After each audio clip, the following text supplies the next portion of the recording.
Ayan, hello po, shoutout po sa inyong lahat. Nagbabalik ang inyong lingkod, Hasa 26 TV. Pasensya na po kayo mga kalingap dahil wala po muna tayong live dahil sobrang busy po talaga, sobra-sobra po, no? Pero pagkatapos ng Ramadan, ayan po, ayan, balik tayo sa pagla-live. Ngayon, may reaction video po tayo mga kalingap, no? Ayan, at syempre ang ating reaction video, ayan, patungkol nga po dito kay Rachel Morales. Patungkol nga po dito sa Velvet Box na nagiging ano na po, nagkita po sila ni Kalinga Prab, ni Miss Jack at mismo po yung boss ng Velvet Box. At siyempre, pumunta si Rachel Morales sa nag-sign po yata sila ng kontrata. Ayan. Bago tayo magsimula sa mapagpalang araw po muna sa ating ama ng Kalingap, Kuya Bal Santos Matubang at syempre po Kalingap Strikers, shout out po sa inyong lahat. Ngayon ay wag na tayong paligoy-ligoy pa, no? Ito po marami akong nakikitang post or mga short video at syempre po mga comment ng hindi maganda patungkol nga po dito kay Rachel Morales, no? Patungkol nga po dito sa pagsasign ng kontrata. Kontrata ba yun? Correct me if I'm wrong, no? Marami pong hindi sumasang-ayon kay Rachel Morales, no? Hindi naman po natin anuhin na isa po itong ex Kalingap Angel, no? Nang dahil po sa Kalingap, nagbago ang buhay ni Rachel Morales, ayun po ay nasubaybayan po ninyo, ito po ay nagiging kasintahan po ni Dodong Ruel of Malalag. At siyempre ngayon po naghiwalay. Hindi natin alam kung anong reason ng kanilang paghihiwalay at ngayon po ay binabas ng sobra-sobra si Rachel dahil nakikita po na bumalik daw sa Kalingap ito si Rachel Morales. Ang pagkakaintindi ko po at pagkakaano ko po ay wala tayong magagawa kung talagang bumalik. Pero ang pagkaintindi ko po, mga Kalingap, ay hindi po bumalik si Rachel sa Kalingap kung hindi po siya po ay isa pong isa na po siyang member ng Velvet Box. Kumbaga po, nagsasign para po siya ay parang gawin po yatang model or ano bang tawag nito na parang katulad ni Carla, no? Kasali na po siguro ito siya sa parang model na magla-live selling sa Velvet Box. Ang Velvet Box, labas po ito sa Kalingap. Pero isa na rin po sa may-ari ng Velvet Box si Rab Matubang, si Kalingap Rab Matubang at si Miss Jack Matubang, no? Ngayon, bakit nga po ba punong-puno ng pangbabas si Rachel Morales? Dahil nga daw po ay hindi daw po ito nagpapasalamat, pero rinig na rinig naman po natin, no? Ang pagpapasalamat sa Kalingap noon ni Rachel Morales.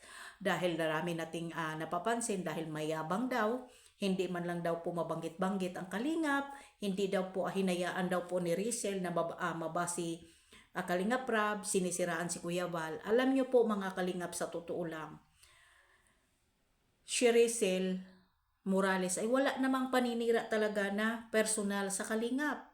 Diba? Mga baser lang. At yung nangbabas po pala ng mga anti-Kalingap, diba? Tinulungan daw ni Kalingap Rab si Rachel. Mga tanga, mga syunga. No? In-invite, hindi pinilit ng big boss ng Velvet Box si Rachel. At siyempre, pumirma ng kontrata. Ano pa bang magagawa? Di siyempre, parang opportunity na po yan. Dahil makikilala lalo si Rachel Morales dito ulit sa Kalingap. Sikat na si Rachel, katulad ni Carla. Sikat si Kalingap Rab. Bakit nga po ba nagkandalaiti ang mga anti-Kalingap at mga basher? Bakit nabuhay kayo ng mga anti-Kalingap at basher po? Dahil pinilit daw or ano? Saan ang pilit?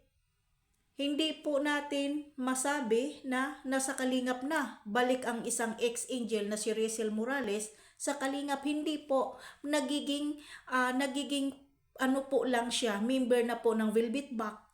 Di ba?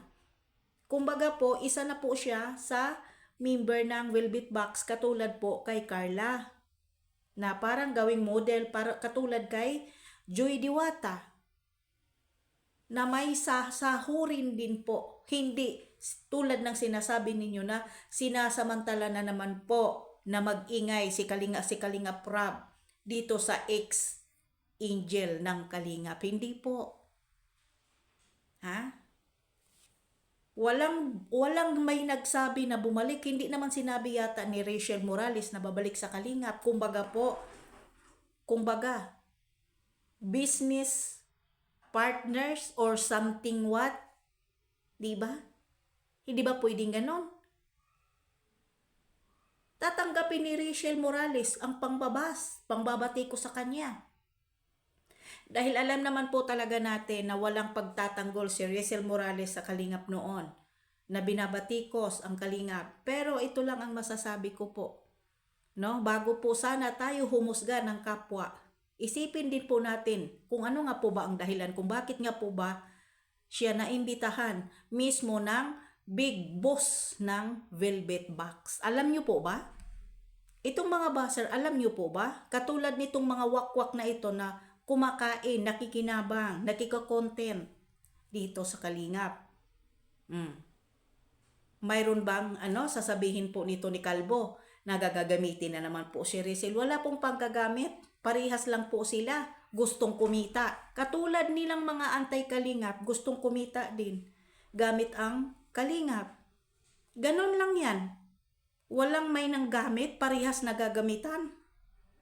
Kung sinasabi ninyo gagamitin na naman si Rachel Morales. Pinilit ba si Rachel Morales? At walang sinabi si Rachel na balik Kalingap, balik sa paglalab team. Hindi po.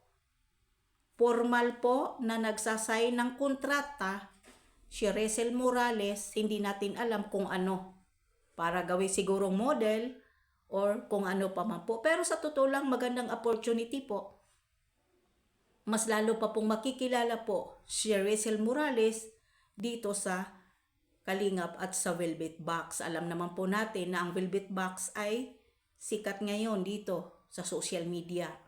At isa pong business ang Velvet Box. Hindi po charity yan ha. Hindi po charity. Higit sa inyong kaalaman.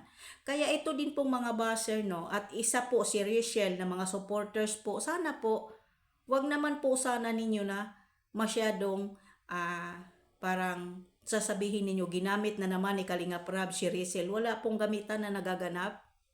Diba? Hindi kagustuhan ni Kalinga Prab. Kumbaga po, napag-uusapan kung bakit napili si Rachel Morales sa Velvet Box. Gawing model or something. Wala tayong magagawa doon. Diba? Kaya wag natin masyado pong na babalik.